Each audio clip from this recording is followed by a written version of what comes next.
All right, welcome to another live show. It's been a while. I'm Blake, the Bigfoot guy. This is the Lost Cryptids Conservatory. We're doing an afternoon hangout. I think I'm running on all the different platforms and stuff. We're of course using Restream.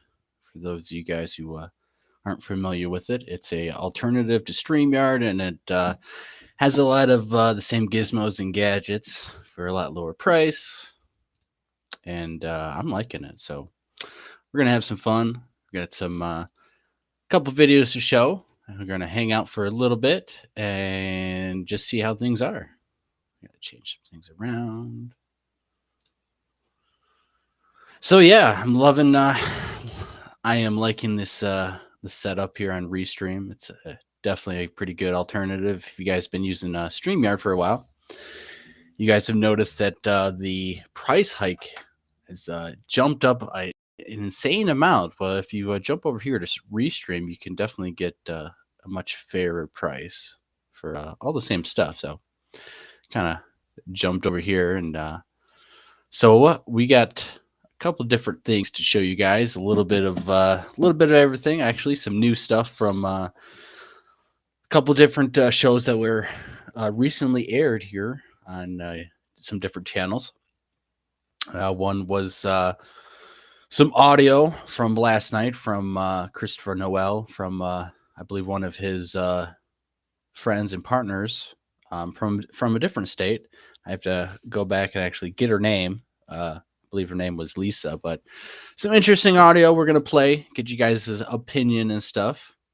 I don't think obviously most people haven't heard it unless you were watching the Doug Highcheck show last night.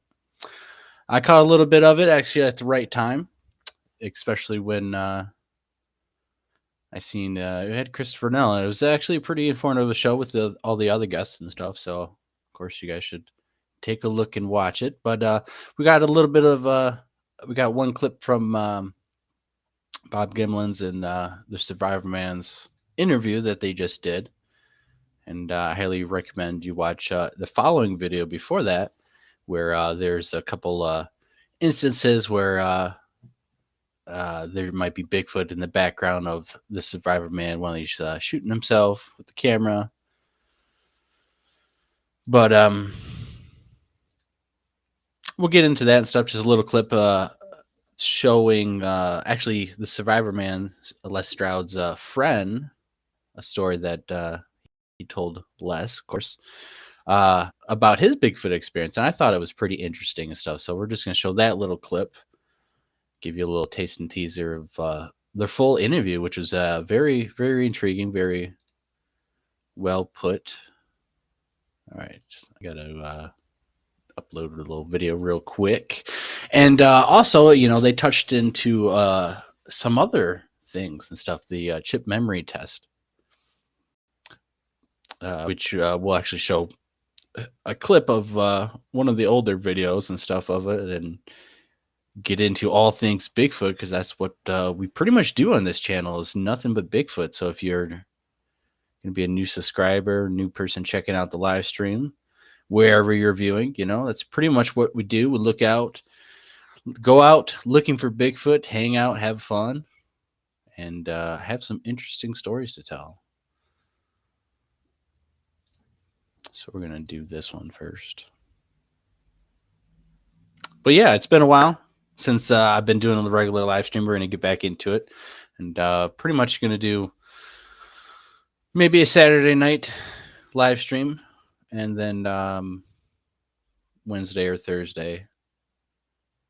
Then we'll get. Or wait, I was thinking not next week because of Christmas. I'm thinking the following week.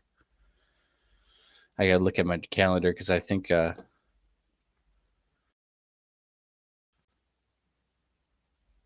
Yeah, most likely probably Saturday, then the 28th or the 31st, depending on what other people are doing. I might hop on some live streams during that time, or maybe conduct one of my own streams if no one else is going to be hanging out.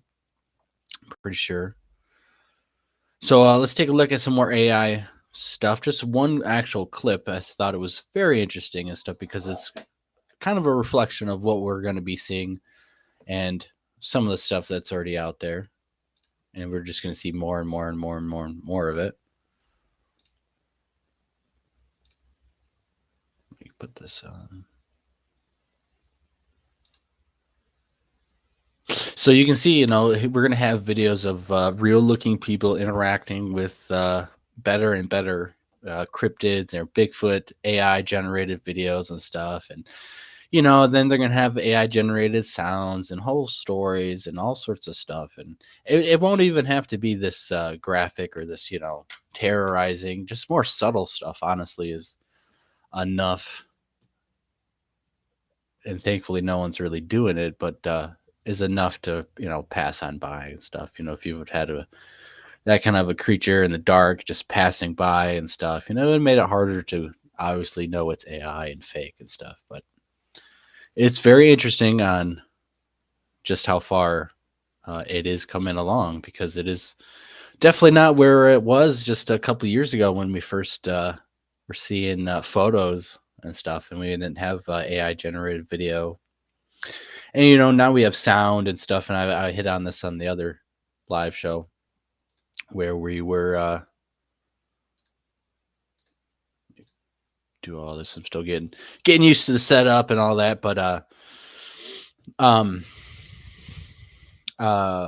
you're gonna have AI generated witness encounters that you're able to pop up and have a live stream with, pretty much like Chat GPT, maybe going live, having their own voice animated and stuff, and can be replayed on a different computer, and maybe have a live stream with someone who doesn't want to come on and show their face, which is always acceptable, right? But then again, you could have another 5 years, I think, type in anything you want, having a full AI system that's responding to a live interview that's being broadcast and stuff, taking questions that are in the chat and stuff. It's not too hard for people to hook up and do so. Then this stuff, it's just applying it and putting it all together to fool people. And I think some of these bigger shows are well known for kind of just bringing anyone on and stuff, and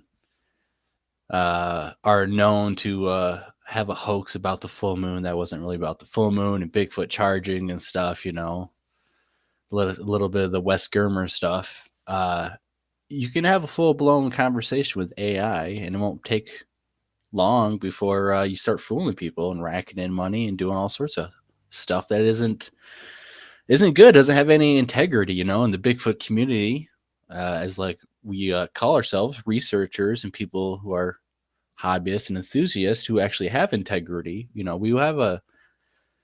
need a foundation to stand on, and it's all about the truth and finding real evidence to present to the public and to ourselves, and to figure out what's actually going on, and not hoax people for entertainment and for money and for content and stuff. That's what a lot of people seem to be doing, and it's easy to do. You can just take a picture, you can just do this, red circles, and fabricate a little story behind it. I felt things that were off, and you get a lot of people who want to play ball and want to do it that sort of way, and they kind of get into this fairy tale storytelling kind of place where that's what they kind of do, and they go on shows and do all this. So here on this channel, here where hopefully the people that come on this channel, you guys will see, are more of the critical thinking, more of the common sense, kind of more on a straight line. Just it doesn't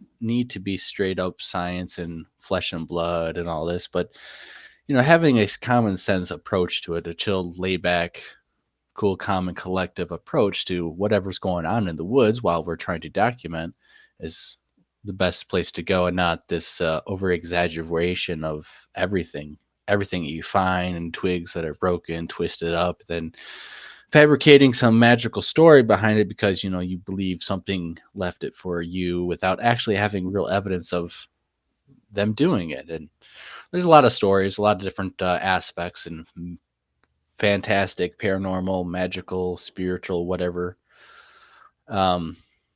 constructs that are placed onto Bigfoot, and we place a lot of ourselves and religion and everything else onto Bigfoot and everything else that is mysterious and stuff. So we need to try to always, remain, no matter what's going on, try to remain calm, cool, and collective, and figure out what's that baseline of what's actually going on, regardless of your feelings, your religious background, and everything else, because we don't know what these things are or what they're capable of. But I think with enough well-rounded people coming together, which hopefully we will this next year, get a lot of people coming together for some research into some expeditions, and I think we can figure out and find and more importantly, get some evidence to help get a little bit of light to this subject. So, all right, let's take a look at this first video. Should be up, maybe not.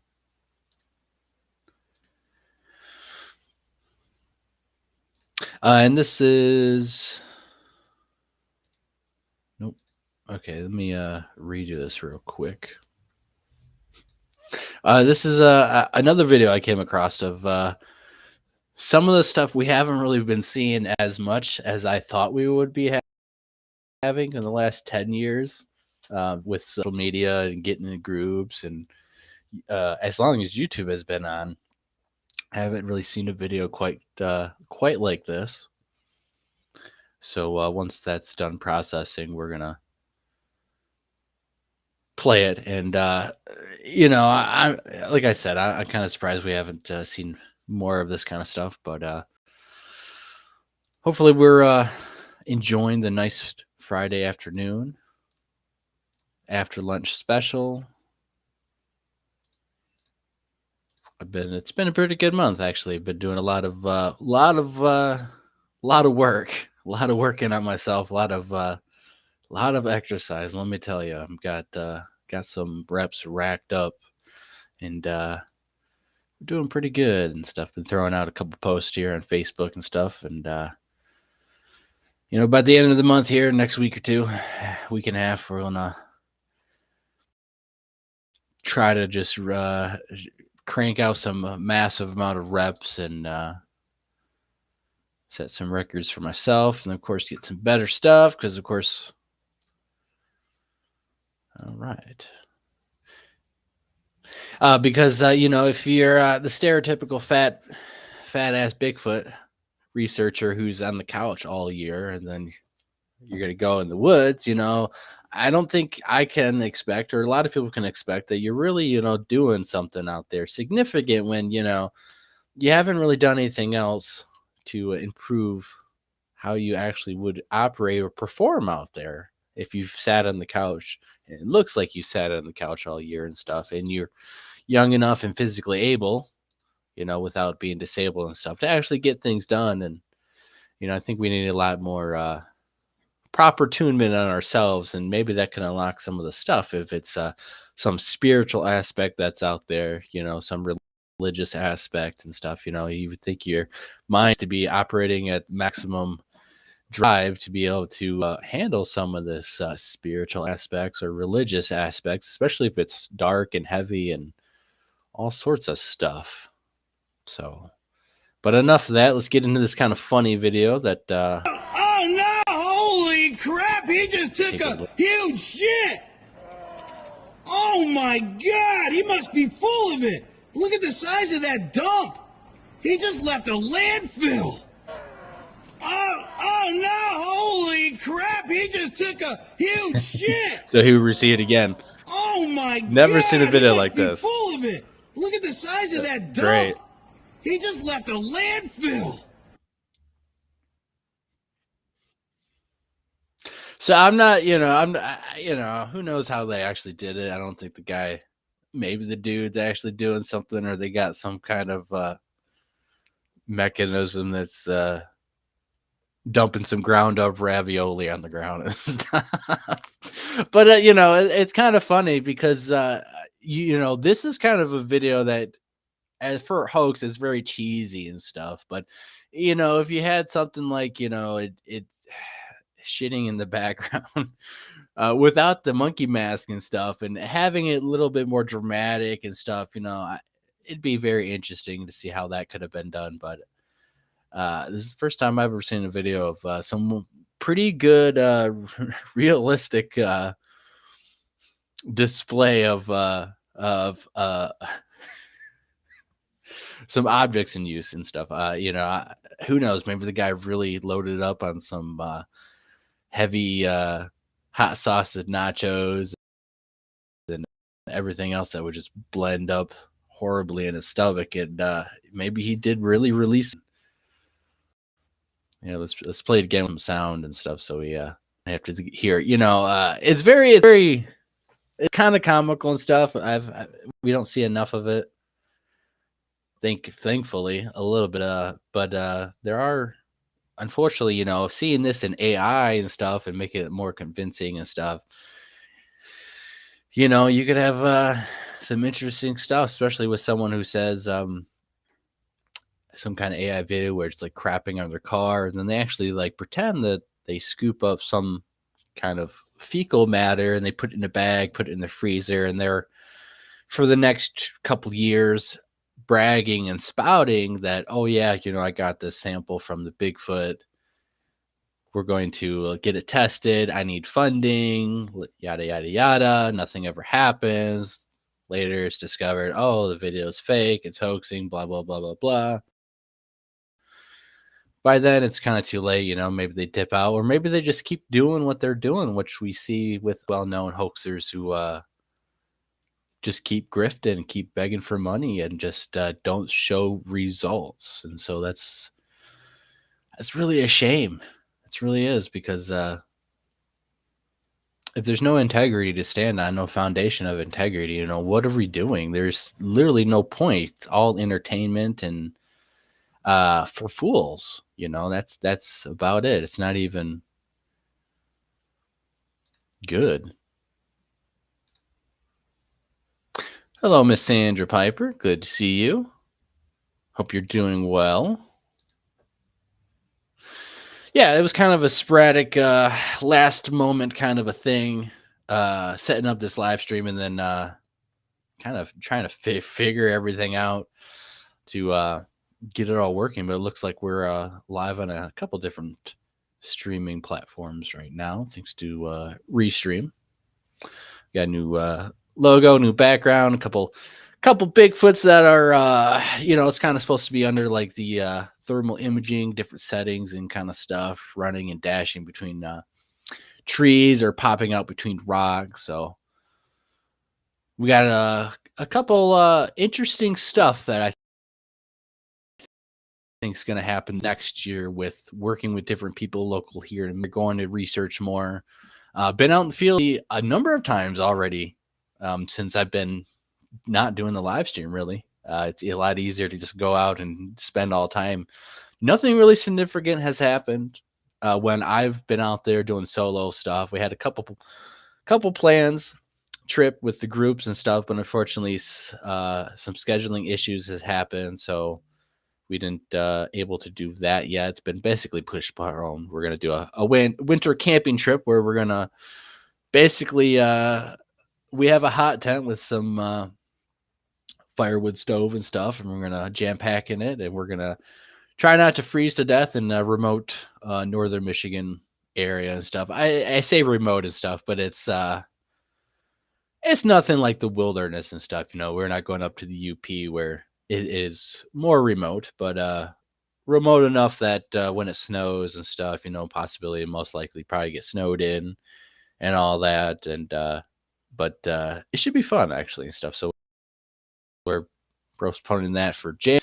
Got more stuff for February, and then when spring pops, I know a lot more people actually want to get out there and hit up some different areas and do some documentaries, and hopefully we're going to be getting some evidence, because that's what matters to bring to light, and of course having fun sharing experiences with everyone else. So which seems to be happening and stuff. I know a lot of different I was actually just watching I was like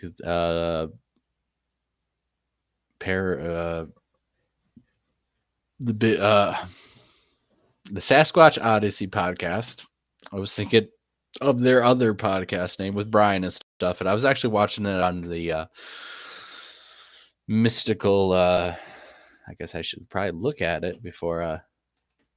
It was I was watching Daniel's channel from New York or no, the UK. Sorry, I'm buzzing around trying to do just to.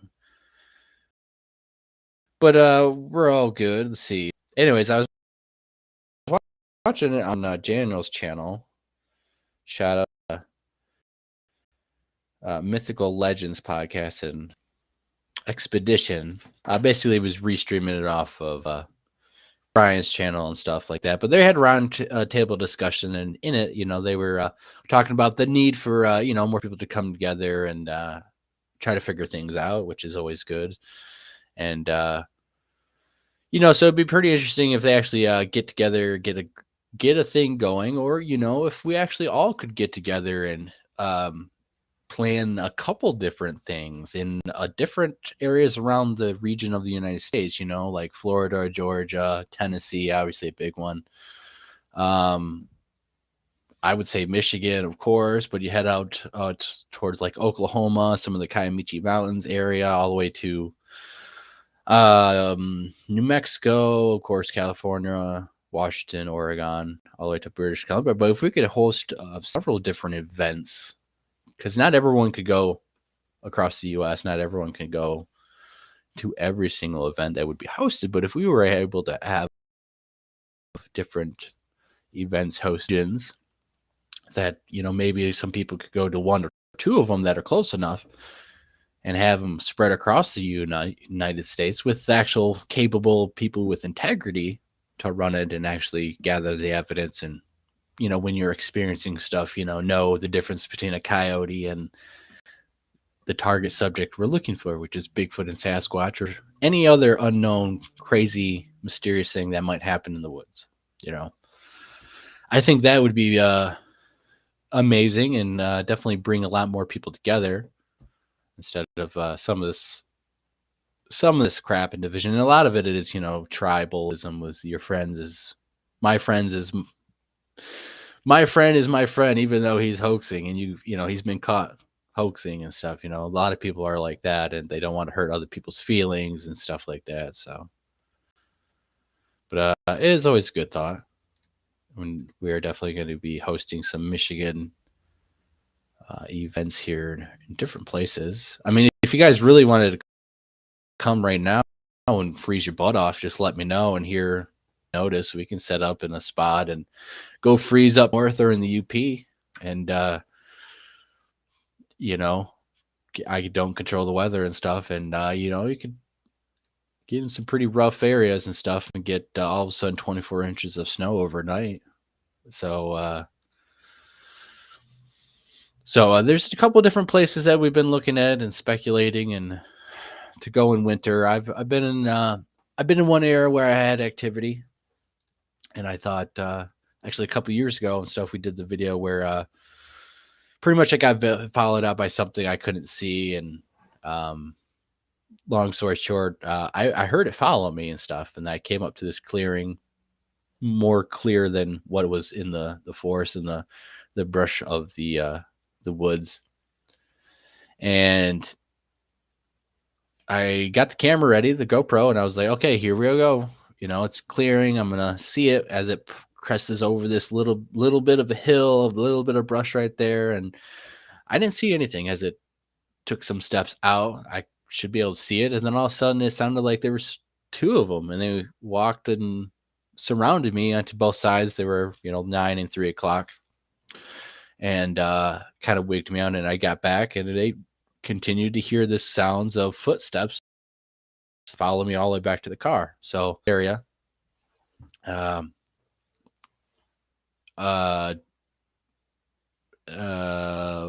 weeks ago, I think. Yeah, 2 weeks ago, just as the snow was about to melt away for the last time before we just got some snow, and looking for tracks and stuff, because I think Sasquatches are going to leave tracks knowingly. They leave tracks, are going to be avoiding winter travel as much as possible until the snow is coming down super heavy to it will block and fill up the tracks, or the snow's about to melt that day, that night, the next day, the next week, it's going to be gone. Travel, maybe they won't be as careful and stuff because the tracks will be gone within a couple hours, 5 hours. So I was out in the area and stuff. I didn't find anything, but I did put some miles in and go across a couple of different interesting bridges and stuff, and some just a great spot for them to congregate, hunt, basically a nice ridge system on all sides in a big bowl. And especially in this one kind of spot, it's very interesting. Without revealing too much, what's all around it, but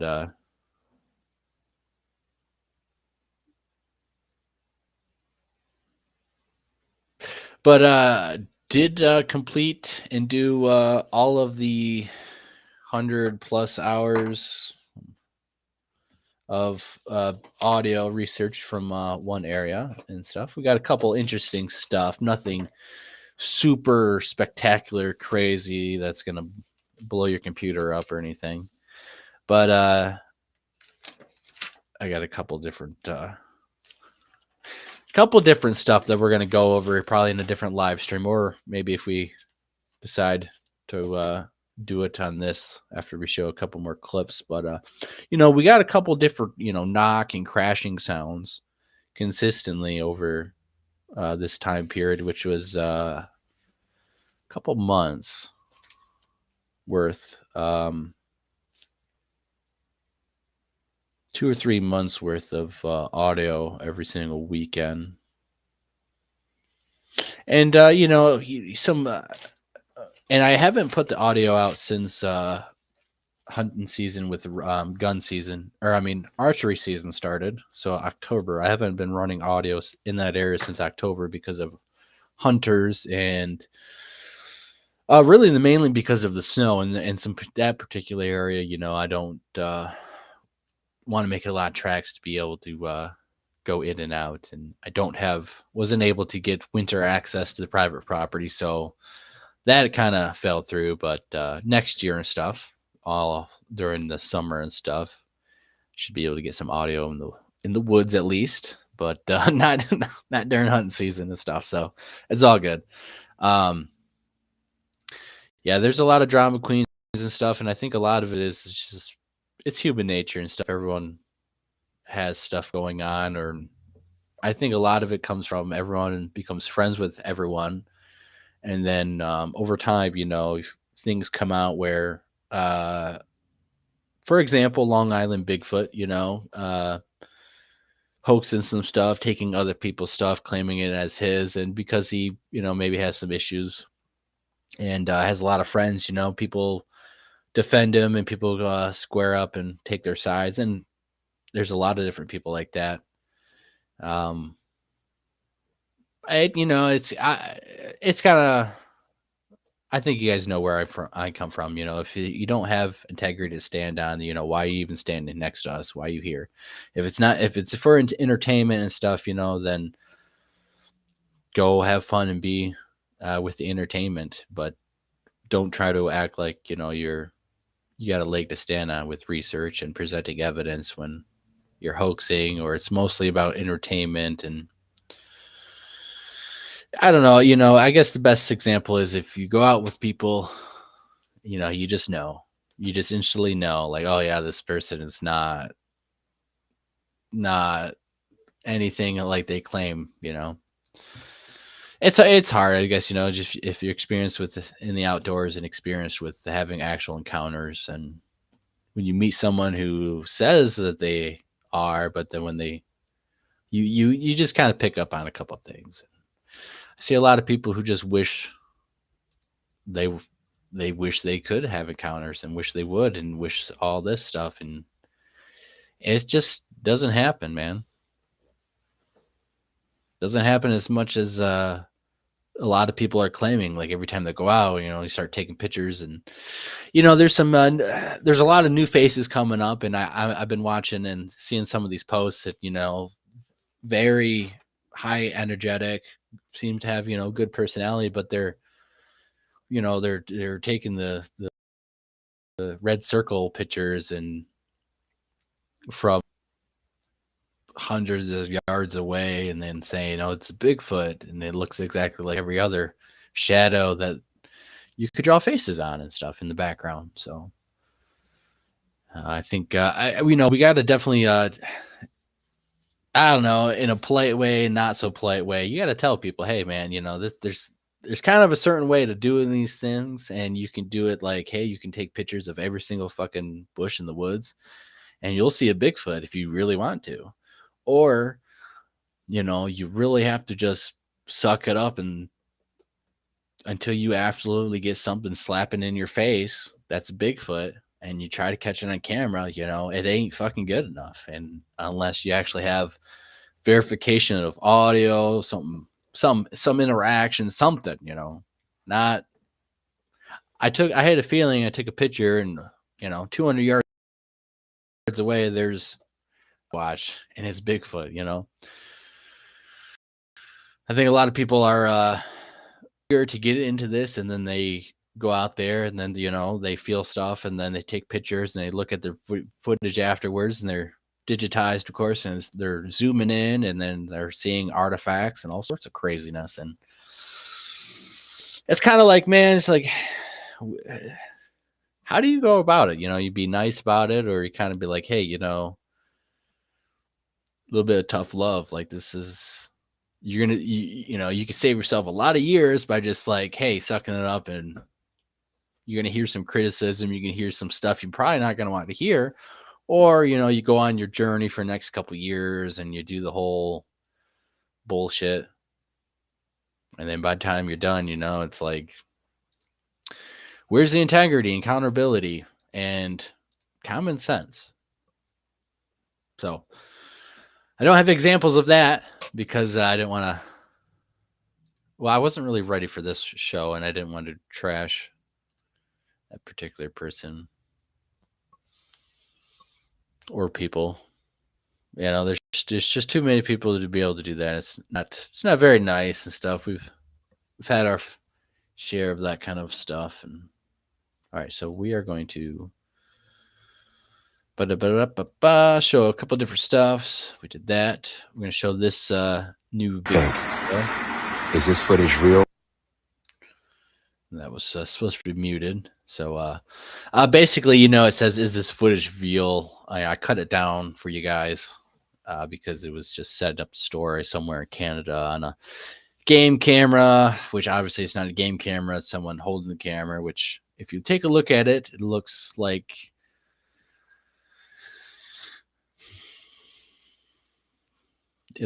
a computer generated image and stuff. I wouldn't really call it AI and stuff, but it looks like it's something that's just putting to the background. Maybe it is AI and stuff. Maybe someone took the time and did a little animation work and put it in there. But when you see it, when it first appears, it just like fades, like some shadow apparition. Blah. It almost looks like a shadow, like something else is casting a shadow, especially when it first appears and it's fading through the trees and all that.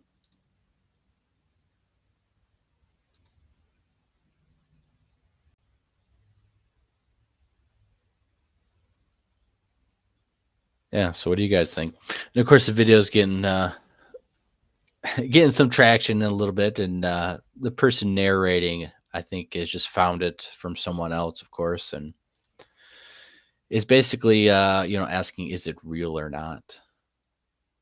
No, definitely not real. And that's the unfortunate thing, is we're just going to see more and more of that with AI. It's going to be so easy. We see it with the AI generated stories that I think people read as emails that people can get anytime, anywhere. All right, let's take a look at some of, once we delete this.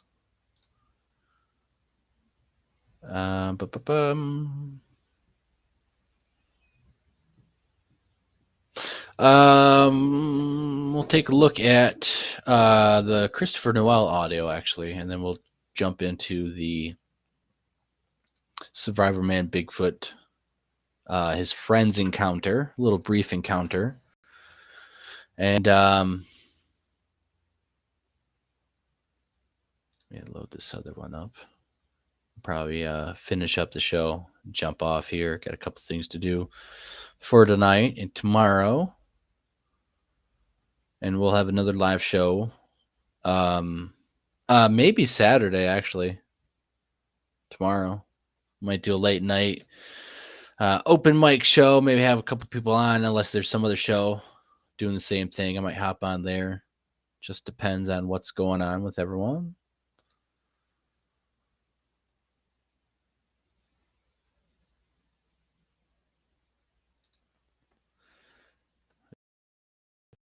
That one, yeah. Still getting used to the restream, how it's all set up, and it's a little bit different than StreamYard, but a lot better so far, and compared to, honestly, it's like $50 a month, or it's like $19 a month, or you can get a special discount. Message me, I'll let you know how. It's very easy. Actually, I got hooked up pretty decently with Restream. I think I'm not quite sure, but I think the feeling I'm getting is some of the programmers and stuff from StreamYard are behind Restream because they some of my information, and they set me up with a lifetime discount of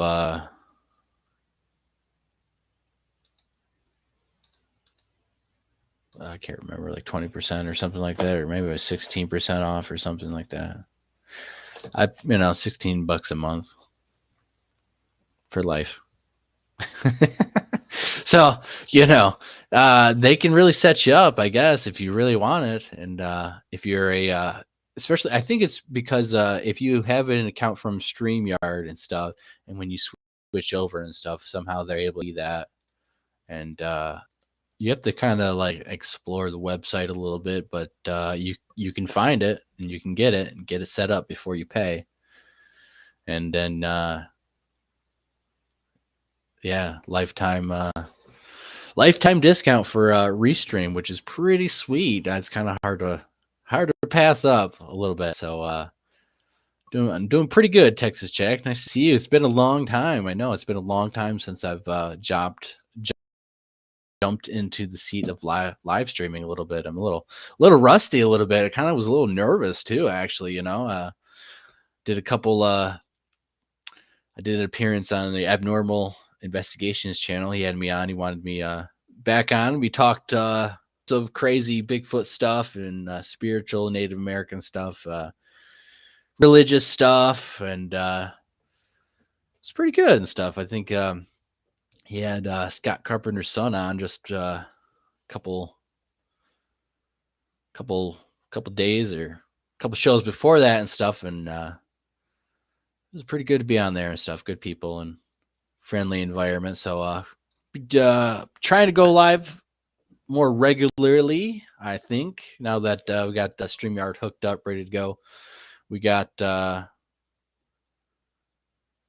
different streaming platforms we're streaming to now. We're going to Kick and Rumble, got YouTube, and we'll probably go into some other stuff depending on how good Restream does and that work.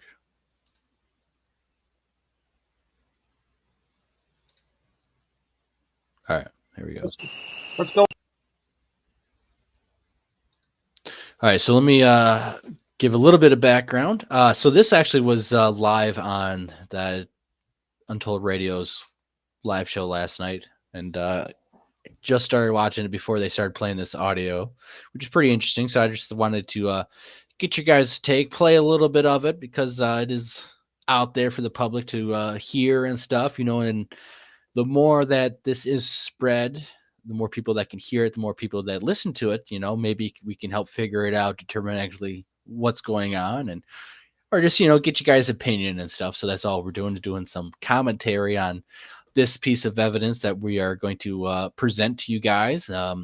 Because unless you watch, it's like a 3-hour interview, and you wouldn't really know where to find it and stuff. And I think this was at oh no, that was I don't remember where this was at. I have to look it back up. I think it was like 2 hours and 35 minutes or something like that. But luckily I just started listening to it before that. So otherwise, you wouldn't know that there's this little gem and stuff. That's why sometimes doing live streams, big live streams and stuff, is you don't find the good juicy parts. So let's play a little bit of it. The background is this was from his friend Lisa, another Bigfoot researcher he's collaborated with over the years. I think this is somewhere in the Southwest, not in the same state as Christopher Noel. This is some other state. And what you're going to hear is what Christopher claims and Lisa claims, I believe is what her name is. You can see when they're playing this on live stream, you can see her name. She's in the live stream talking. That they're Bigfoot doing some knocks and they're yelling and stuff. And then there is a guy who actually takes a shot or is shooting at the Bigfoot and stuff because he's drunk and belligerent and has had enough of them harassing him and stuff. And so basically they have more audio and several hours and days worth, nights worth, I guess I should say nights worth of some of the similar stuff. And the neighbor dude or the guy getting angry and annoyed and taking action by shooting guns off and stuff. So let's take go a all look night and listen.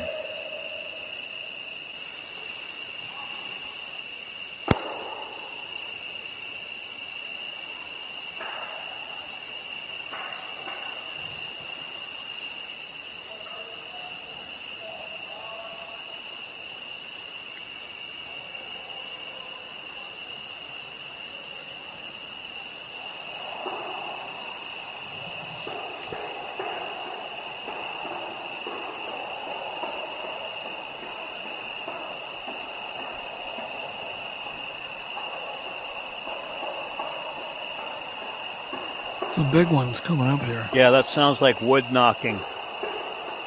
Yeah, you know what? I forgot to warn you. There's a gunshot coming up because there's a local guy who's constantly pissed off and trying to get rid of the Sasquatch. He's a mean man. Yeah.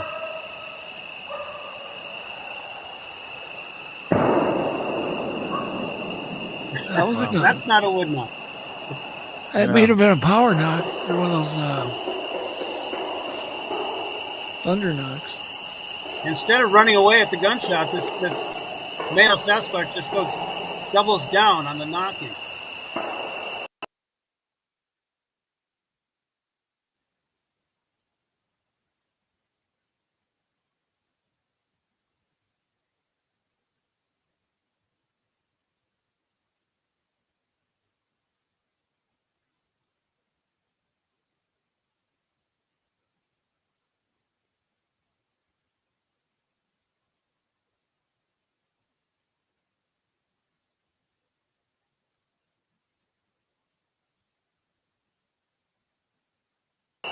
It may have not been a shotgun, Chris. We'll talk about that.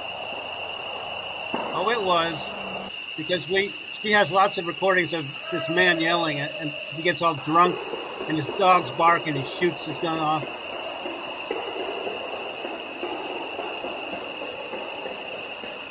So you believe this drumming? It keeps going like that. Talk about percussion, man. Yeah.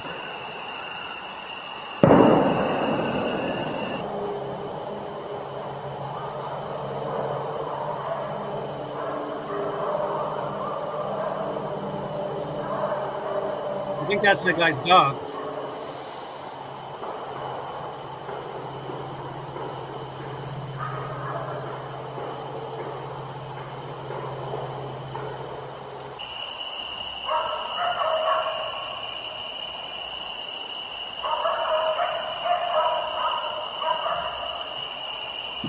think that's the dog.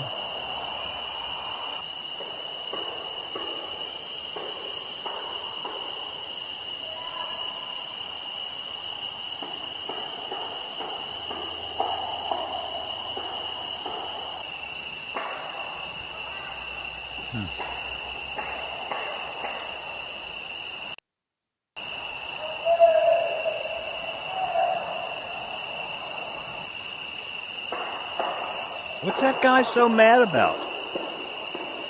I think that Chris believes that's a Bigfoot yelling and doing all. No, this the gunfire. Is that still the gunfire, or is this some other dog. knocking?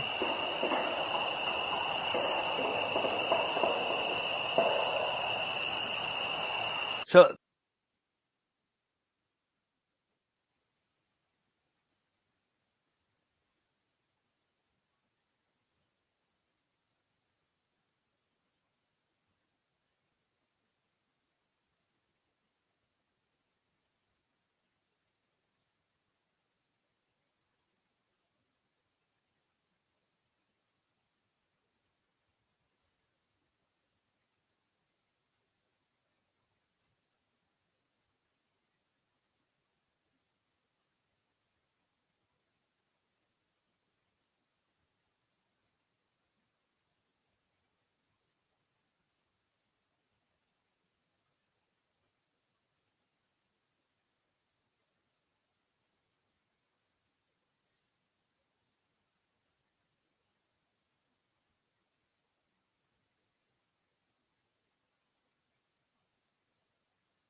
I appreciate that. I guess I'm still on mute.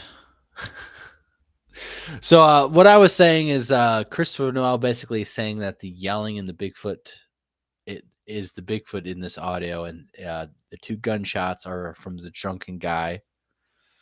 I'll still have no audio, huh? I should. All right, what about now? Can you guys hear me? I don't know what happened then.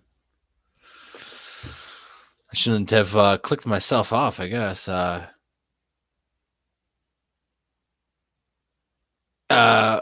me know if you guys hear me. It sounds like from my end everything's working right, so but you never know.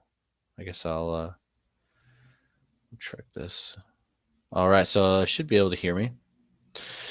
So he played that a couple times and stuff, and then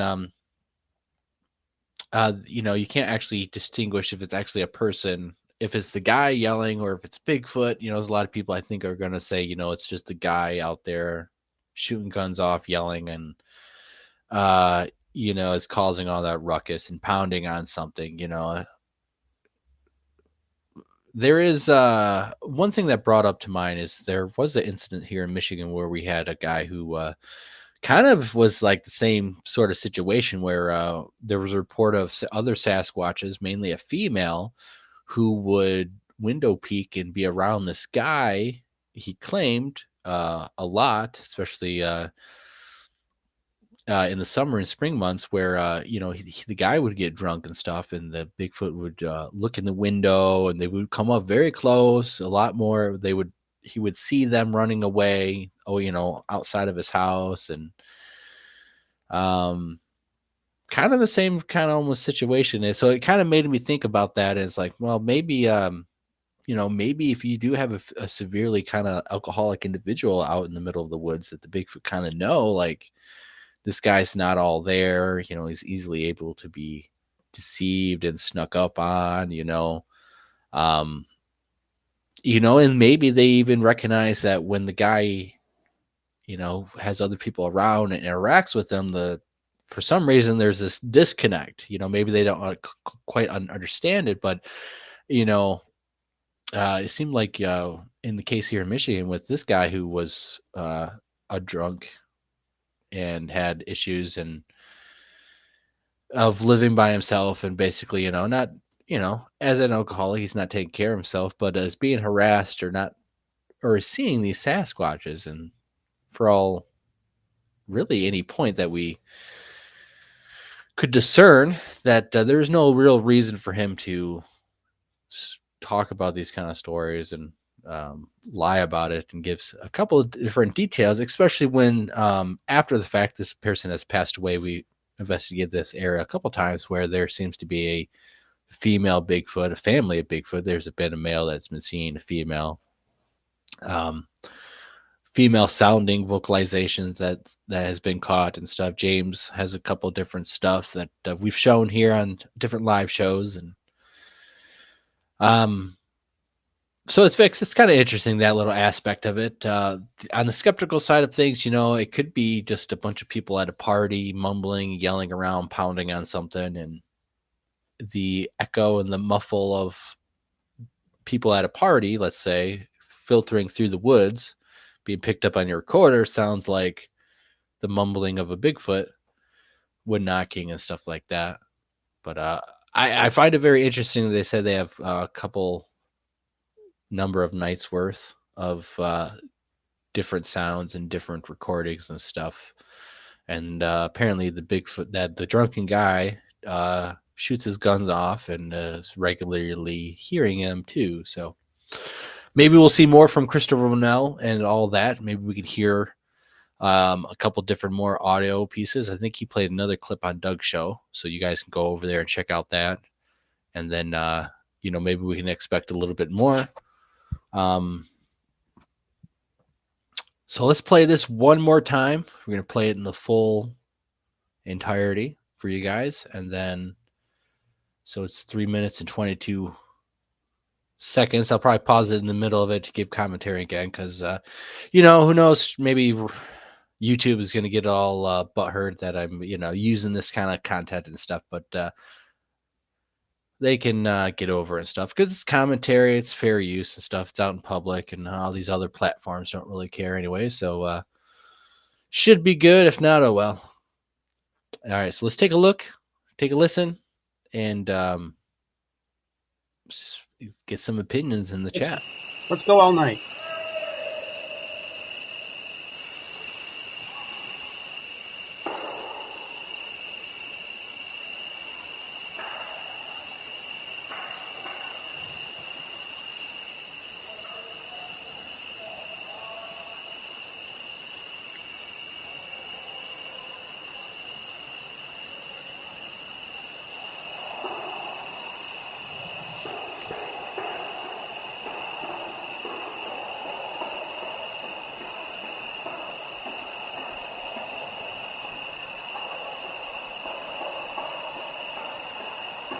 Some big ones coming up here. Yeah, that sounds like wood knocking.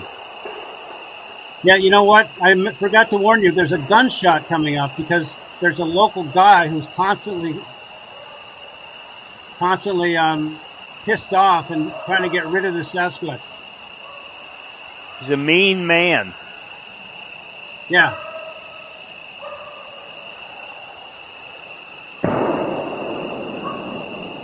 That was a gun. That's not a wood knock. It may have been a power knock or one of those thunder knocks.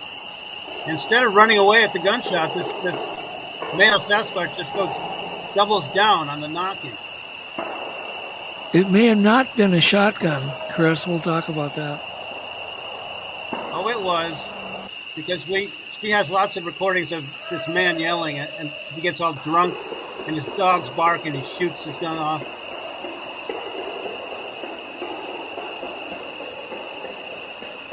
So you believe you that's drumming? drumming? It keeps going like that.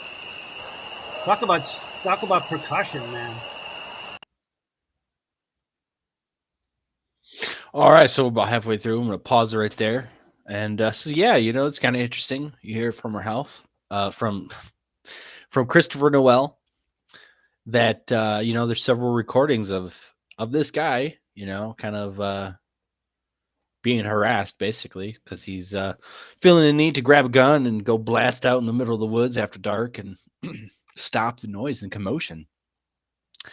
So be very interesting to have all this compiled and actually shown and stuff. I think they were talking about giving it to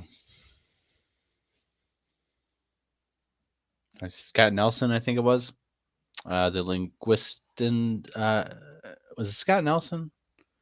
It's one of those dudes that they're going to try to pull some of the stuff. It's the same guy who does the work from the Ron Moorhead Sierra Sounds, trying to figure out if there's actual language and stuff there. So all the phonetics. I think it was Scott. So that'll be interesting to see if anything comes of that. Yeah. Let's take a listen to the rest of this.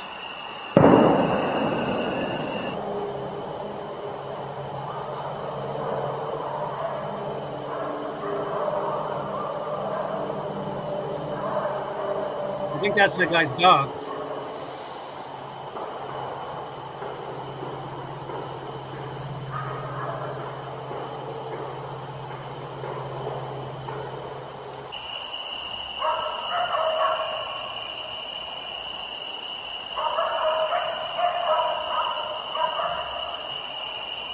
I think that's the dog.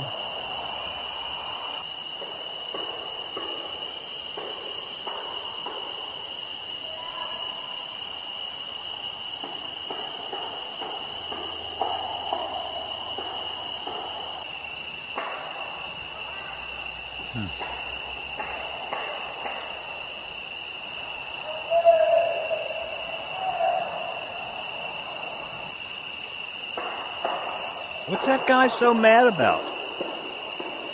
I think that Chris believes that's a Bigfoot yelling and doing all. No, this the gunfire. Is that still the gunfire, or is this some other His dog. knocking?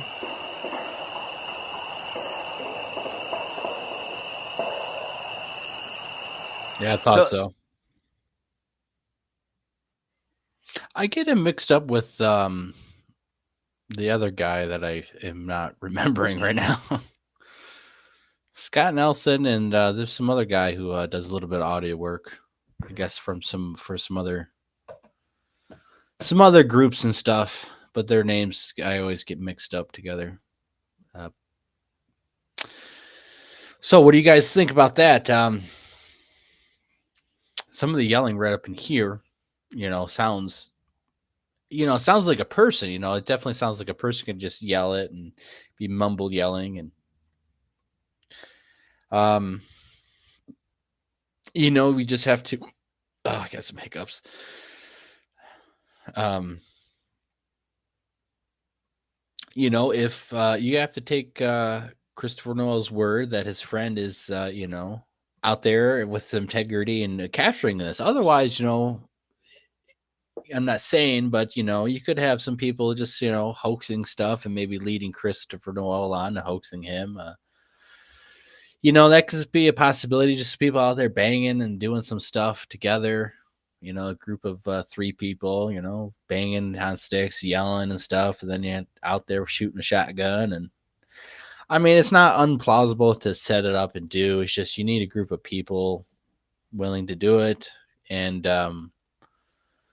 so I hope not. Hopefully this is genuine. Hopefully Scott Nelson, some other people can take a look at this and figure it out and see if it's, legit, especially if there's more recordings that are going to come out there, especially.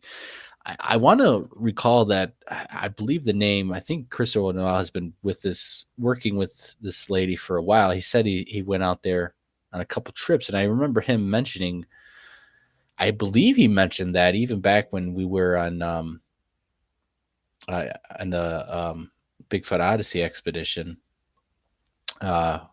when me and Christopher Noel were actually out there, I actually got some footage that I should be coming out here. I always say that and stuff, but I always get mixed around with some stuff. But I do got footage with me and Christopher Noel investigating an area and finding a particular odd tree manipulation is what I would call it. I think it was a branch that was stuffed up in a particular way with other things kind of like wedged uh, on the side of the branch that was holding a bunch of leaves from that kind of particular tree. Um, so I do have that and some other stuff with Christopher Noel. We actually had an encounter together with some other members from Michigan who went, and most of the people who were on the last night's camp out fire in one of the spots, we everyone was leaving, we started having an encounter. I actually have that video that I could play and stuff for you guys right now, but we have other stuff we gotta play and get to the Survivor Man clip and talk about some of that stuff. But we can show some of this other clip some other time. It'll come out on its own, I'm sure, probably next year and stuff. But we're gonna probably do a show on the New Year's things, maybe, if depending on if other people are gonna do a show and hang out, and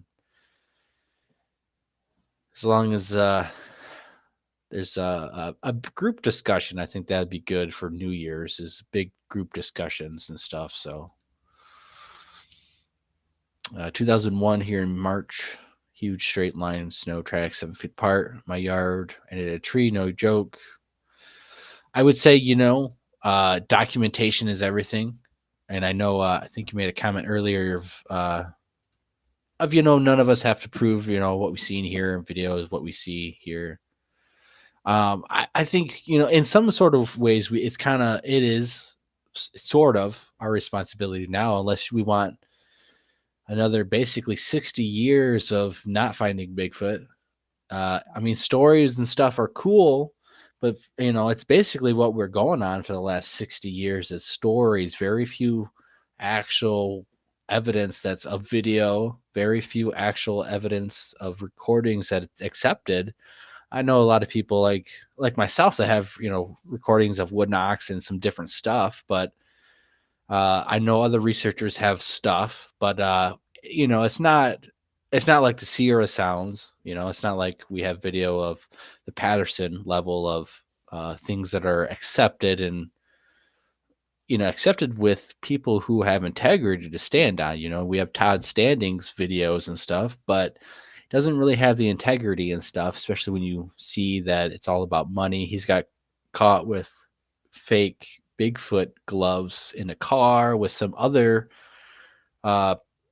amateur content creator who went there to see if it was real or not. His sister was makeup effects artist and stuff, costume artist and all that. A lot of stuff. When you look into the some of the stuff that's out there, it's not as good. Even doesn't have that foundation to stand on anymore. Even like the Freeman footage now, with the advent of the resurgence of the first Freeman film, the true first Freeman film, which we put on this on a video out because not a lot of people know about it and stuff, and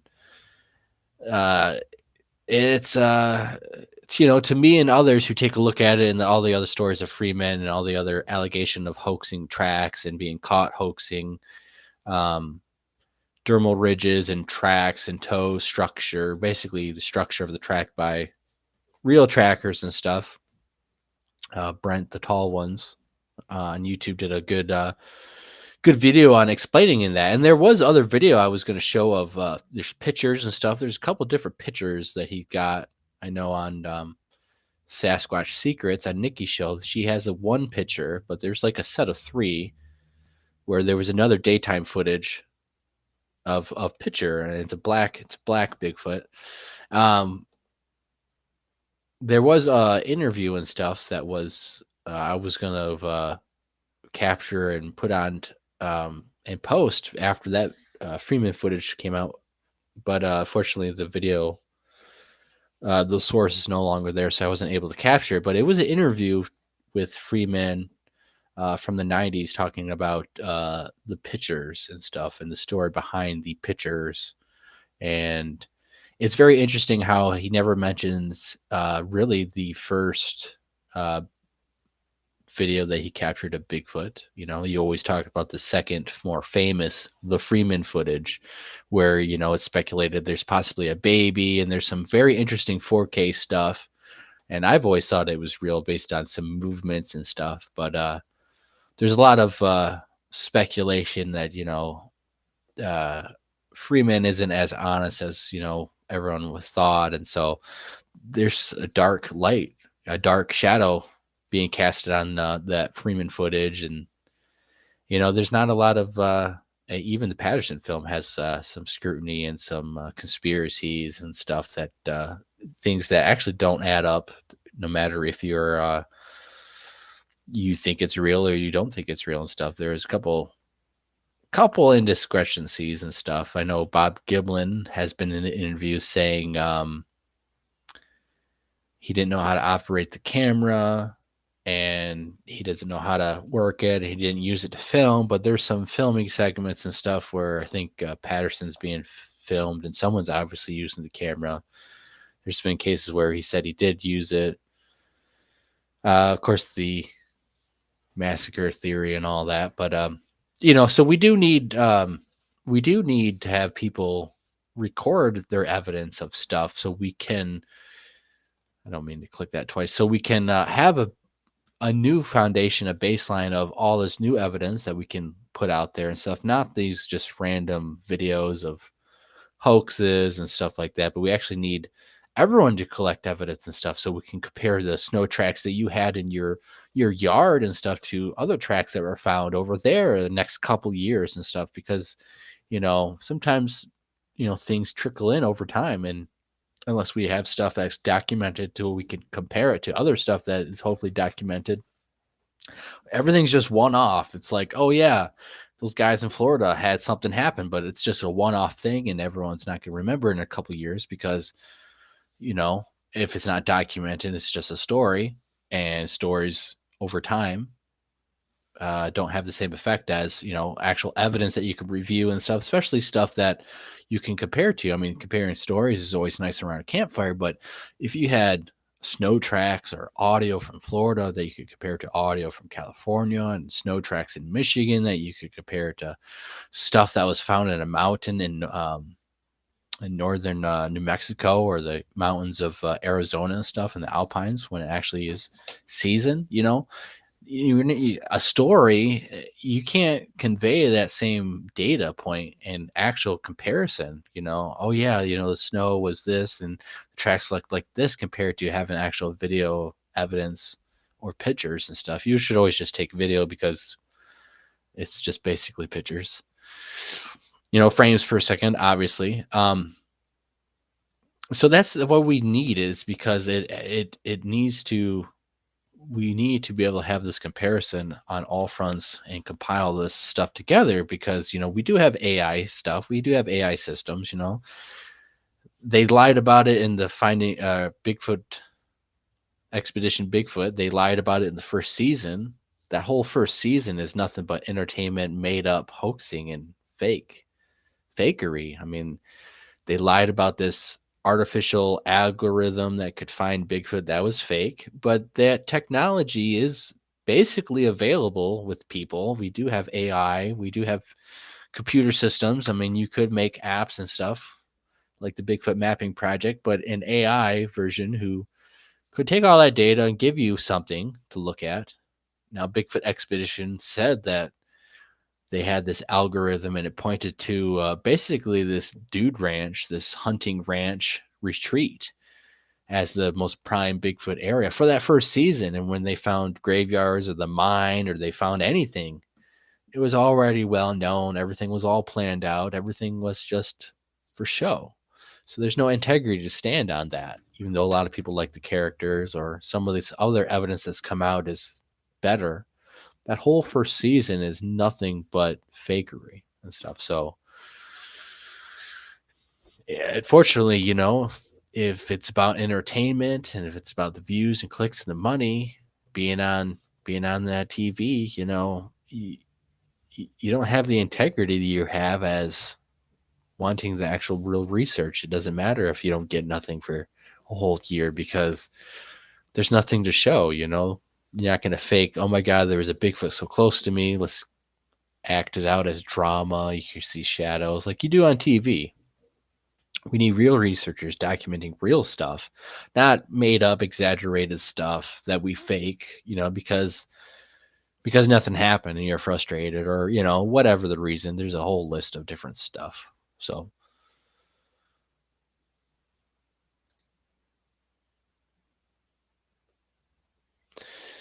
yeah, and there's that, you know, I didn't bring it up, but you know, a lot of people are going to say, you know, all the audio we just listened to with Christopher Noel, you know, it's not from Christopher Noel, it's from an associate he's working with from another part of the country.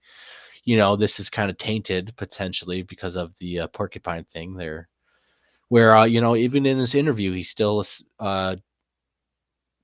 quadrupled down, basically saying that, you know, it was something about didn't hear a particular sound that some of these other guests I think heard as kind of like a known Bigfoot tongue clicking thing when he had his encounter by the apple tree or pear tree or whatever. So he basically said that, you know, he's legitimate. That's a Bigfoot and not a porcupine. Even though I think a lot of people have disagreed or had gave their 2 cents. And, you know, it may be and stuff. I do have to give credit to Christopher Noel because he did claim, and I kind of think that maybe he did spend 40 days out in the woods, sleeping out in the woods and sleeping on a little, basically a blanket and stuff. You know, if he did do that, you know, definitely one of the only people to do that particular year. So it's hard to say, you know. I think I've been out in the field with Christopher Noel. I think that I think he's had encounters and stuff, and he's out there. You know, being out there with him, you know, I never got to feel like he didn't know what the fuck he was doing, you know, like when shit went down and stuff, and me and him thought we were having an interaction, you know, I thought it was as real as he did. And then when we met up with, it was Chad and, oh man, I'm forgetting, the New York accent, the guy with he had a flashlight. But anyways, me and Christopher Noah had this encounter. Actually, it's on Mark Zasky's channel. Can't remember the title, but it's the psionic footage. We walked and met up with the other people at the crossroads, and they had an encounter where the flashlight got knocked out of this guy's hand, and they were hearing stuff around them. They all went into the bush in front of us together. Me and Chad stayed at the crossroads section, at this like T section, so you can see down here and down there, and then down that way where me and Christopher Noel came from. Me and Chad are standing there talking and actually bullshitting and stuff, and I have the camera, luckily, and stuff, and I'm filming and stuff, and I see one cross and a spider crawls and stuff, and I did film it and stuff, and it was on the hard drives. It's still potentially out there. Maybe it will come out, hopefully.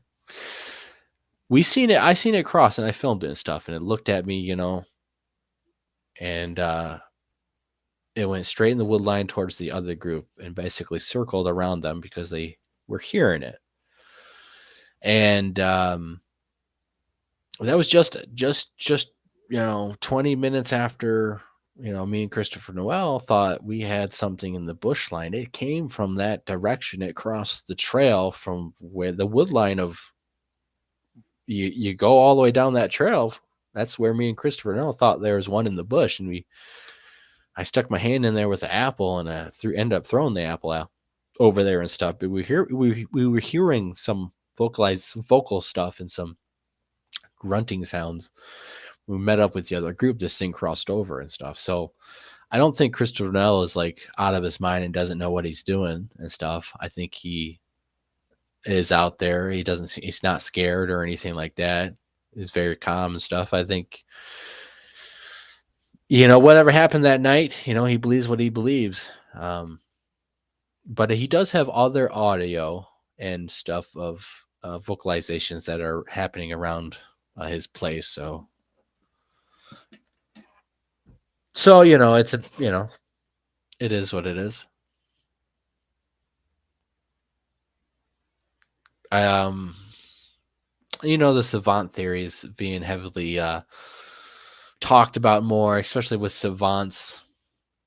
And they talked about it in the show, actually, I think having more abilities and, scoring better on psychic ability tests than normal people and stuff like that. And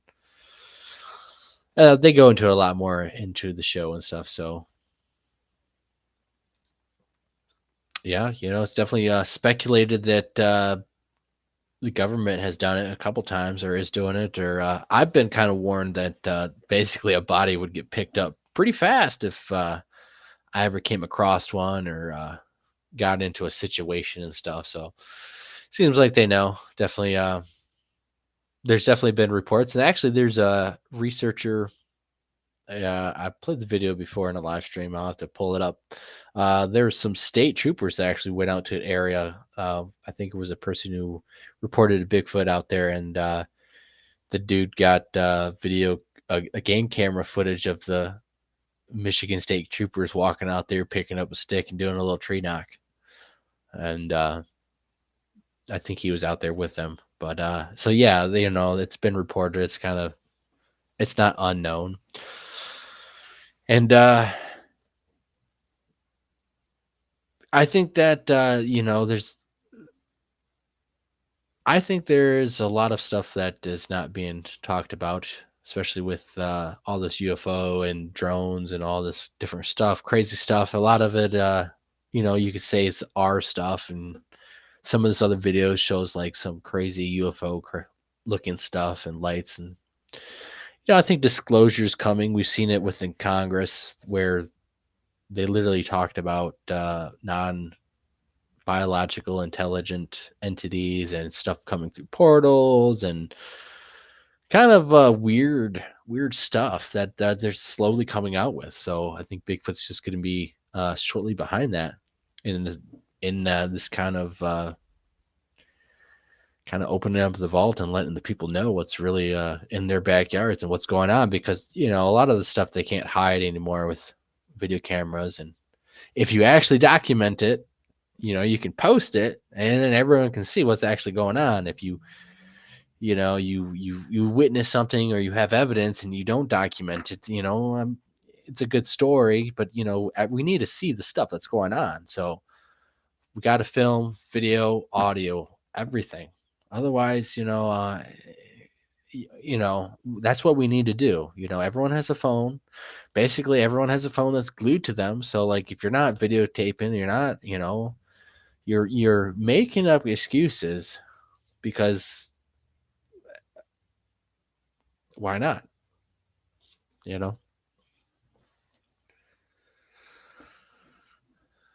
I don't think we should go out there and shoot one. I think other people, like the government, probably has their reasons and stuff. It's all national security purposes. I would definitely defend myself, and that's probably the only situation I would shoot one. So, but you have to think that there's plenty of chances of them attacking and killing people, which is actually a good example of what we're gonna get into this video right here. Let's play the Survivor Man clip of a very interesting encounter that I really really think is pretty interesting. So let's take a little listen to it. Thank you for Bob Giblin on YouTube, the storyteller, for interviewing Les and getting this little gem plucked out of there, because I don't think I've ever heard it, and it's nice and refreshing to hear something interesting like that. All right, give me a second. I'm still getting used to this, the way they do these video setup. They call it a scene and stuff. All right, so They've let's take a listen fallen, to they've tripped, this. they got stuck. When something is going wrong with them, and you know, spiritualist is going to say, well, that's because they're there to help us. That's why they're there, and they're benevolent. Might be true, but either way, there's a correlation with being in the wilderness, being in a compromised position, and having some kind of Sasquatch experience. I have a friend who has one like that where he fell, and I trust this guy a lot. Very experienced hunter, and he fell over and he's lying on his back, and the thing came and stood over him. So we're talking 4 feet away, not, stood over him. And in a panic, he grabbed his gun and swung around. And I remember him telling me this story, and he said the look on its face was one of incredible hurt and disappointment. And he didn't fire. And then he said it just took off like it was hovering through the forest. It was just sort of gone. So there's this thing. There's this correlation. There's this thing. So I thought that was very interesting. A nice little slim little gem out of that interview. That again, you wouldn't find unless you would listen to the whole thing. And stood over him and looked at him with disappointment and sadness as the guy grabbed for the gun. And I was thinking, especially since as a hunter and stuff, most likely it was the same spot that the guy was probably hunting for years and years and years, and he fell out of it, right? And if you've been as a hunter, you go to the same, oh, that's my tree stand, that's my lucky tree, I've been hunting there for 20 years, 10 years, 5 years, whatever it is, enough to where, that's where you're going to be.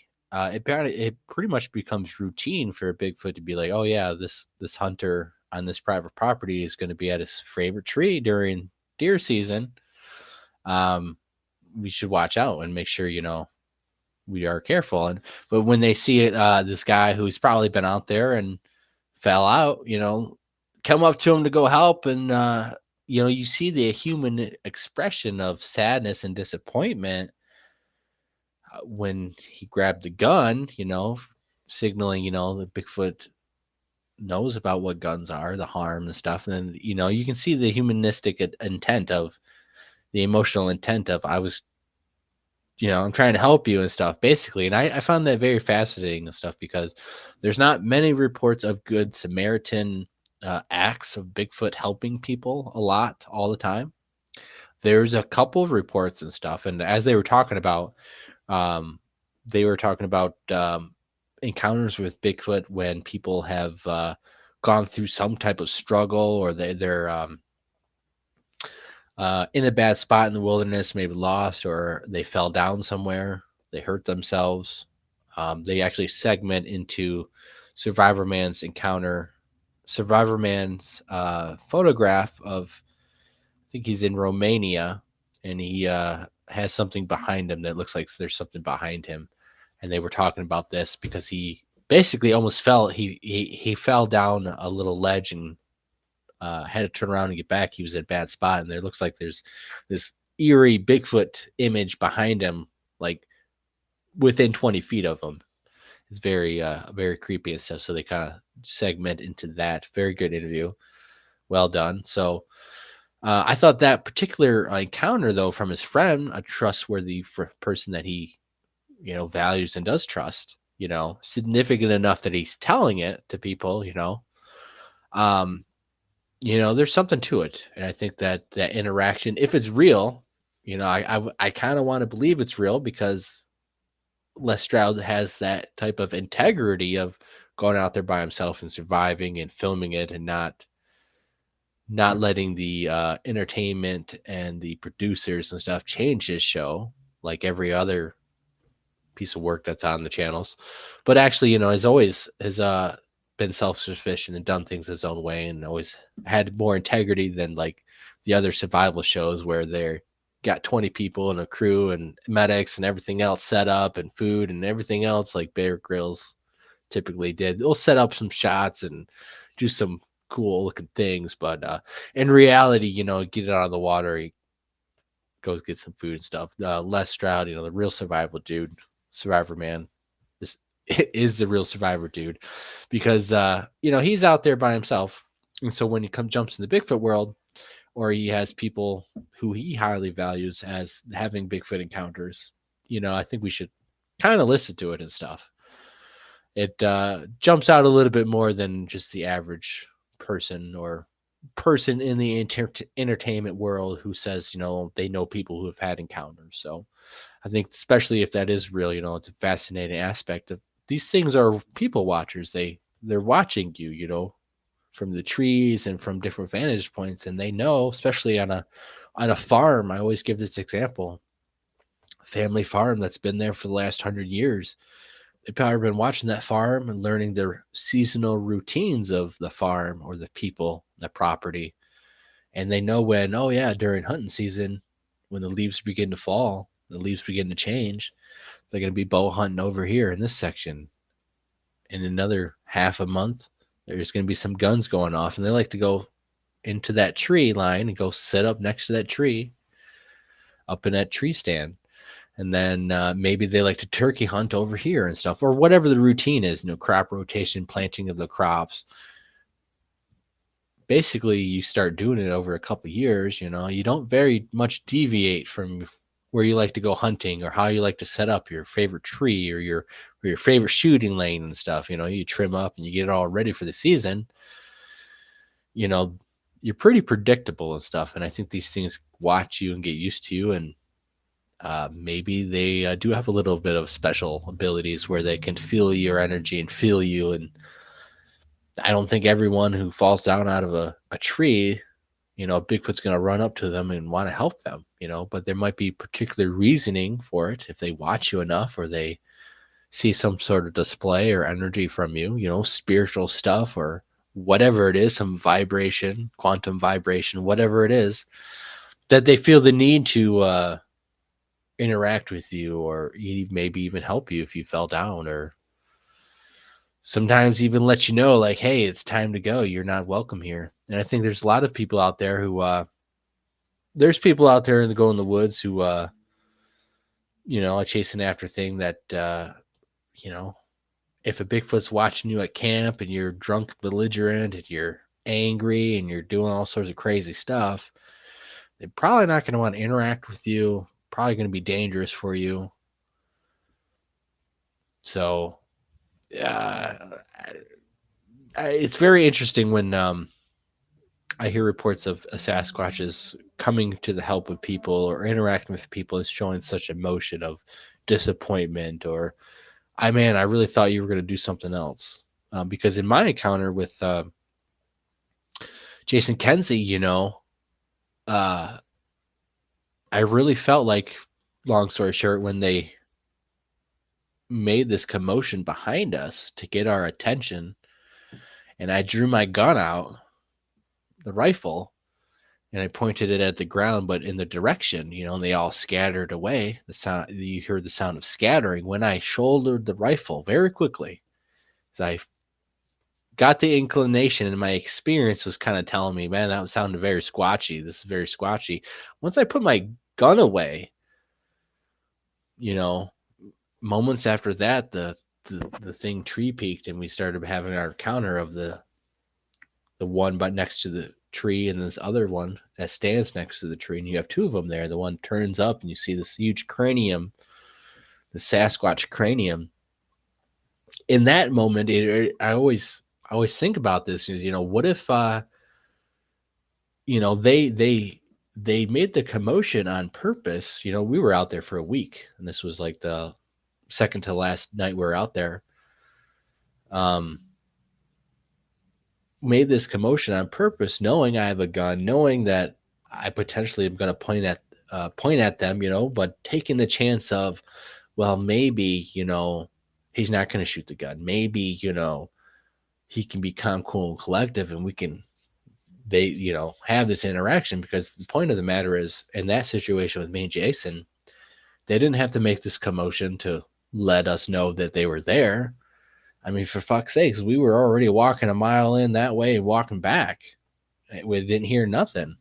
Only we spot this little 3 broken branches that were not there when we walked to go check the recorder. Now all of a sudden they're hanging in front of our face that we have to avoid, duck over, and now all of a sudden, they make themselves known. They didn't have to do that, especially when I have a gun and they know what a gun is. And there was other instances. There's wolves, and then we found cougar tracks and bear tracks out there where I was definitely on the bush and I heard stuff and pointed the gun in the direction ready to go because, you just don't know. And most of the time it was a bird or nothing spectacular. But when you're especially in these dense thickets, something coming up and it's going to be real close. And when they made that disturbance on purpose, it was loud. It was just like they were shuffling the ground. I'm not sure exactly how they were doing it or what they were doing it with their feet or something, but it was on purpose, definitely. And I pointed the gun and you heard scattering. Put the gun away. You had one appear by the tree, you had another one appear by the tree, and then you had one slowly circle. And you can watch this whole video in 4K. It's Blake Deutscher's and Jason Kenzie's Bigfoot Counter in the UP. You can watch it in 4K, and very quickly, once I put my gun away, Jason starts filming, and me and him see it. The camera unfortunately doesn't pick it up, and it's very interesting because they took that chance. They had this risk taking that they chose to take the risk and stuff. And I think sometimes, there might be a reasoning for that, especially if you're some drunk hillbilly out there, like the guy in Noel's recording is out there drunk shooting guns off and stuff, and they're making themselves known. I don't think they're going to get as close and really let themselves be seen where he can shoot them. But for me, my example, are other people who have guns and go out there in the woods who have close interaction where they're not scared off by the gun. There could be a reason for that. It has a lot more to do with the person than the gun or even the situation, if they feel more comfortable being in the woods. So, but we are going to be basically getting off. I got another video I guess I could show real quick, but it's getting to be about that time. But let's see. Yeah, let me play this real quick. And this video was coming from something I've talked about a couple times here. In the interview with Les Stroud, they brought it up. Actually, Bob brought it up, and he it reminded me of some of basically seeing it and stuff. And I just wanted to show the video and talk about it a little bit because I don't think a lot of people know about it. But it's very interesting, exactly, and how this could relate to Bigfoot, Sasquatches being out in the environment, and unknown ape species, and how they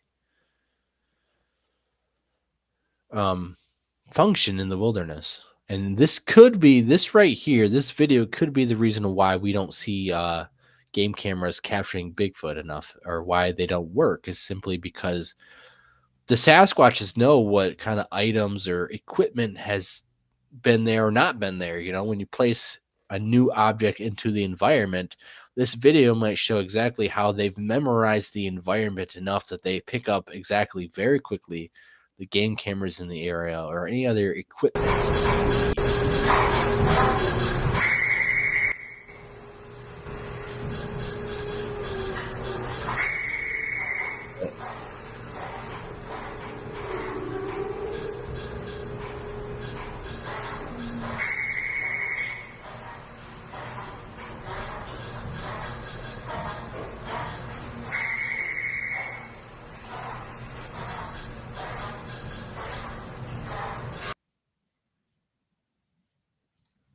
All right, so as you can see there's numbers on a screen, and the chimp has to go from 1 to 9 or 1 to 10 and memorize exactly in the specific right order where the numbers are on the screen. So it has to go 1, 2, 3, 4, and it has to and it has to pick up the numbers as quickly as it's flashed in when the alarm goes off and stuff. So you'll see when it gets done, beep, bam. So this is bam, it's flashed, and it's only flashed for like 1-2 seconds before it's covered up, and the chimp has to memorize where all the numbers are and stuff. So when humans took this test, we failed in an incredible amount of time and stuff. And Bob talked about this. I think he watched I'm not sure if it's the same video clip, because I think there's a couple different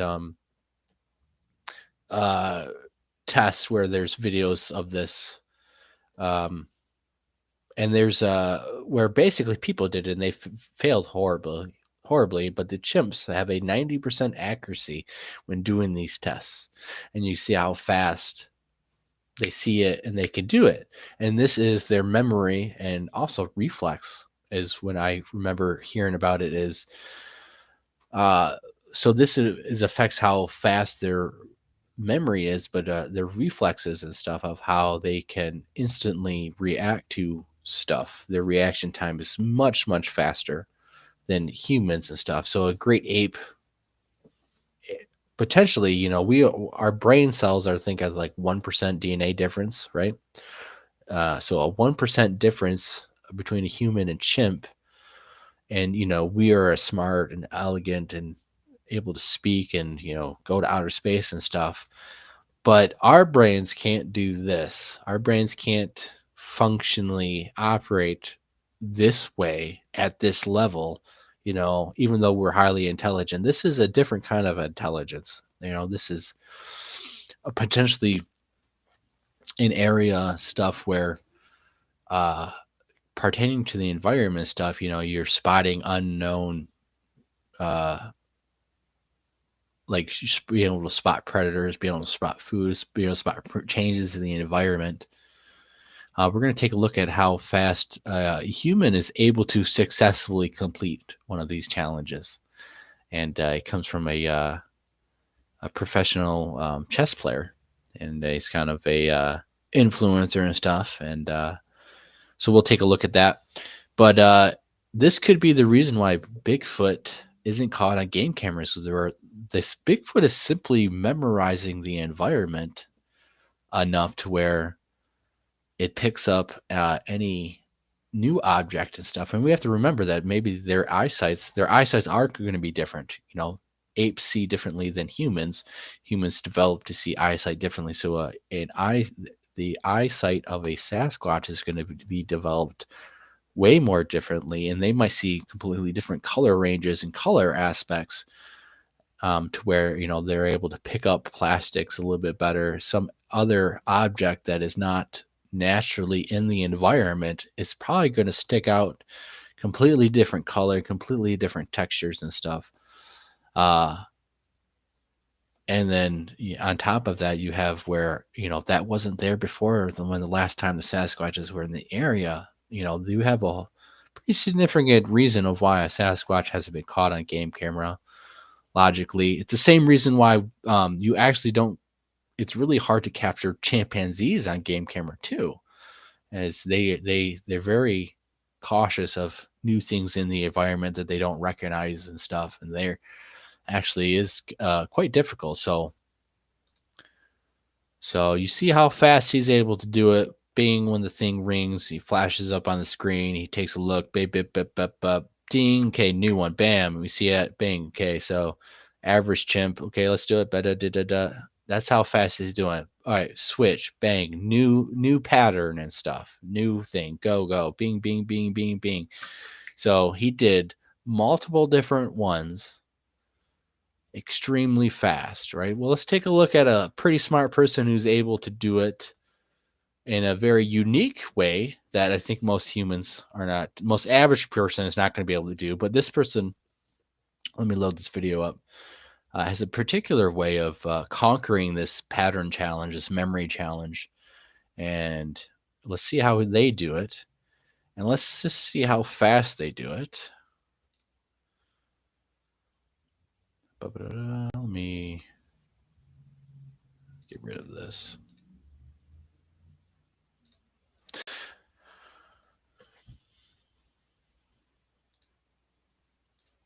All right, so this load up here pretty quickly. We'll play this, and then I think we'll be about time to end this. Definitely about 2 hours for sure.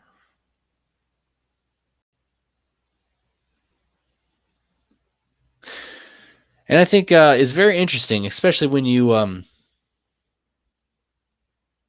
understand that the hardware is different, and that so a brain that's in the wild and developed, is going to have a different intelligence. It's going to be hardwired different to pick up stuff in the environment. Now a lot of humans say, they're intelligent, and Bigfoot's intelligent and stuff. Well, what does that intelligent actually look like? It's because it's not like ours. They're not wearing clothes. They're not in rockets going to outer space. But they seem to have some type of language. But where is it on the scale of actual?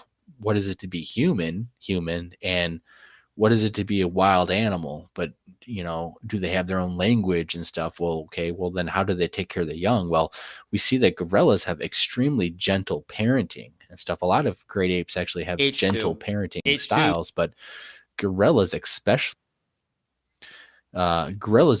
have a very gentle, nurturing parenting style that even when there's fights and stuff between two gorillas, and even something breaks out, it's very non-violent. You don't ever typically have gorillas ganging up and killing other gorillas like chimpanzees will do to settle stuff.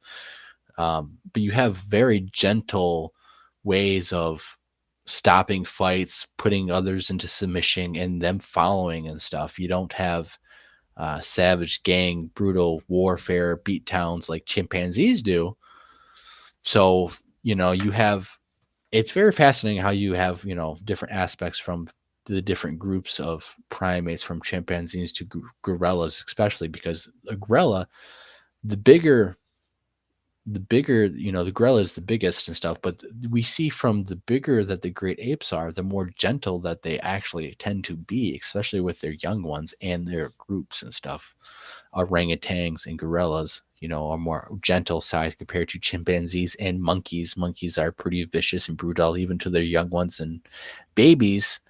You see you can watch videos of them, doing some pretty bad stuff, but gorillas and orangutans, and sometimes, most of the time chimpanzees with their young ones, there's a whole different approach, and it's very human-like. Humans have that very gentle parenting style, which is very unique to great apes and primates, where maybe Sasquatches are like that, and where you don't have these blood feuds, you don't have these killing to figure out who's the leader and stuff, like lions. Lions fight to the death.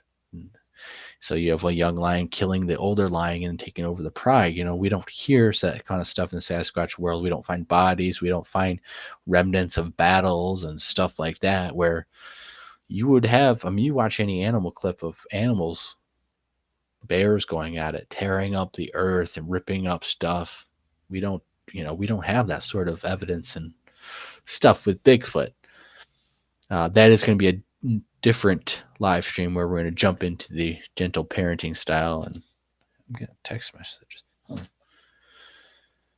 So let's take a look at this chess player who completes the challenge. So let's see how fast he does it. Let's see how his unique H2, takeaway E2. is. Yeah, okay, let's how go. he does it. Okay, A2, D5, A3, B2, B1, B2, B1, H4, H4, H4, C2, G3, F1, C4, E4, D1, C4, E4, C4, E4, C4, E4, D1, H5, D2, H5, D2, H5, D2, H5, D2, H5, D2, H5, D2, C5, H5, D5, C5, C5, E1, E1, E1, E1, F5. He's trying. F5, He's F5, trying. F5, F5, F5, B4,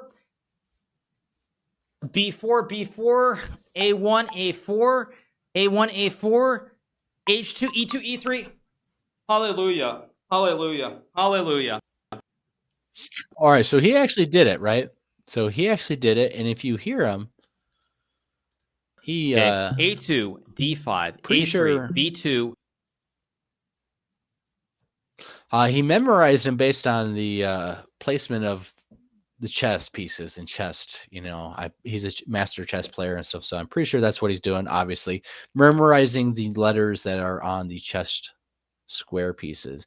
But you notice how slow he is. In fact, the chimpanzee basically would have got at least 2 or 3 of those tests done correctly by the time that he was able to accurately do one, just showing the speed and of how fast that memorization of that brain and how quickly they can do it.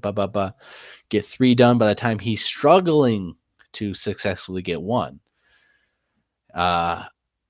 And yet we're smarter and stuff. But if that goes into play with nature and stuff, and we're trying to survive out in the same environment as chimpanzees, you know, we're going to look like a buffoon, a total idiot. It doesn't matter how smart we are. If we don't have modern technology, I mean, we're kind of lacking in what we're actually trying to do, which is survive out there. So the intelligence that we're going to see, you know, how does it come into play with staying and avoiding humans and stuff? Well, this example could show that Sasquatches are able to, like chimpanzees, memorize stuff, memorize the environment, memorize newly placed game cameras and stuff. Maybe they just recognize that this game camera wasn't there before. Let's avoid it. Maybe they can see the IIR. Sharks can sense, I should say, electrical magnetic pulses that are coming from all living creatures. You know, when you're swimming in the water, some sharks, I would say, I think it's all sharks, can sense your electric magnetic pulse and stuff when they're close enough to you. It's not even that they can smell your blood, but there is an actual energy that is being dispersed from you that another known animal can pick up. And we do know, when you talk about telepathy and all this other different kind of stuff, when you get into the, you know, some people call it paranormal or supernatural or some of this extraordinary stuff, some of the stuff like the Aboriginal people from around the world talk about, you know, spiritual side or energy, where, you know, you can communicate with the animals, you can communicate with the earth and stuff like that. Is it your energy and stuff? Is it a spiritual aspect and stuff? You know, a lot of people think that Bigfoot's an evil Nephilim giant and things like that. I'm not quite sure on that. I'm not quite sure what's going on with a lot of different things, because it seems like there is quite a different stuff going on. It's not just a flesh and blood ape, which most of the time I seem to always kind of like lean towards that, but there's always this extra stuff that goes on that I've experienced, or orbs or other weird stuff that it's like, well, maybe there is more going on. But what is it? You know, is extra energy that's life itself? Is it some spiritual entity? You know, a lot of this quantum physics stuff, and is it just massive amount of particles accelerating, and you know, different life forms are able to channel and do different stuff? Are they aliens? Are there just different aliens coming out of the portals and UFOs and doing different stuff? It's a very interesting mystery. Maybe this next year we'll come to the bottom of it. So we're about at 2 hours now, and I think we're gonna shut this live stream off. I planned on doing another live show on Saturday, unless someone else is gonna kick it up and maybe have a bunch of people on. I'll join on that show, but I'll probably try to do one Saturday. It'll probably be a little bit later, around 10:30, maybe 11, Just depends.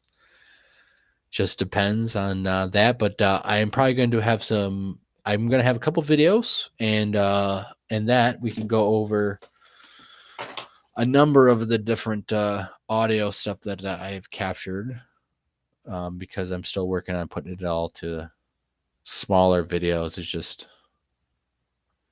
everything takes time. Everything takes. What am I looking at? Wrong thing. All right, I got 1, 2, 3, 4, 5, 6, 7, 8, 9, 10.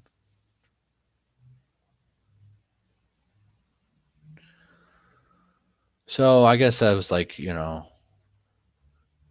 200 hours.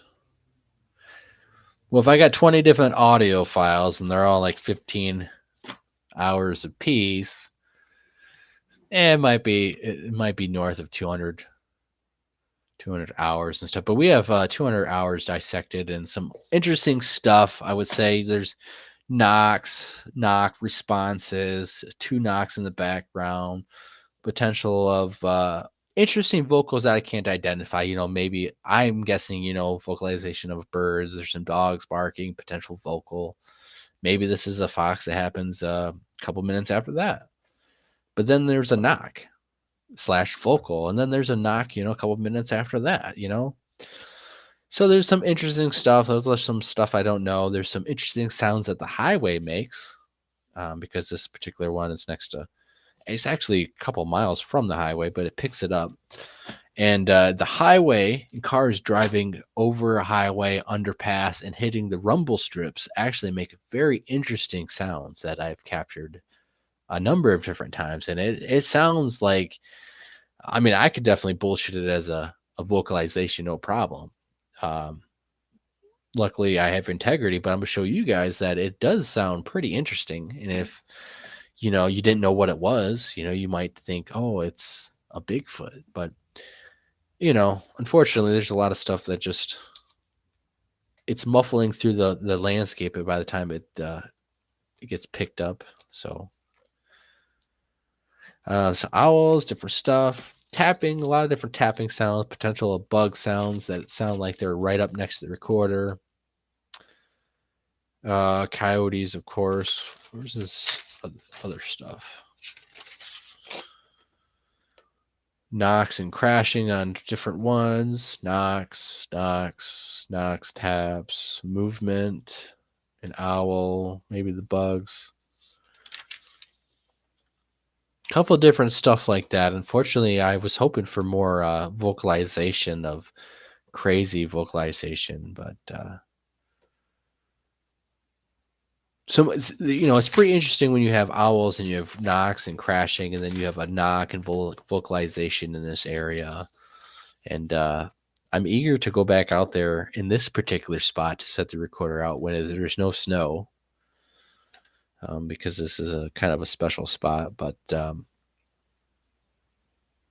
got a small snap. There's movements. There's the sound, I call it the tree sound, and I'm not sure if it's the tree itself making this sound, but it's very odd, and it doesn't happen all the time. It doesn't happen consistently overnight, but there's a particular sound that I call the tree sound because I just don't. The only thing I come up with it's either a bug next to a recorder making this weird sound, or it's the tree itself that's somehow jiggling and moving around. But I have that happens a little bit in a couple different recordings. I did have the one where it sounds like there's something getting thrown at the tree and then it falls and hits some branches on the way down. That one's a little bit old, but I played it for you guys on one live stream, I'm pretty sure, earlier in the summer when we first started doing this recording, nonstop recording.